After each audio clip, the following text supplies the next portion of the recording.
Now, let me save this one as example number 3. In example number 3, I want to print numbers 50 through 10, incrementing by 10. So I'm starting with 50. I want to print every, I want to come back to 10, and I want to decrement by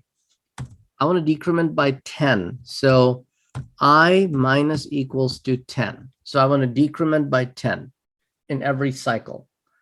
So start out with 50. In the next cycle, I decrement by 10, become 40, then 30, then 20, then 10. I'll keep decrementing till I hit 10. And after 10, if I go even further low, then the loop will terminate.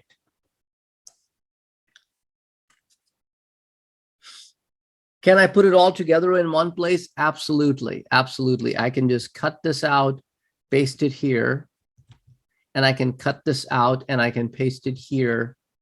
And this is all in one place now. Run it and you get the exact same output.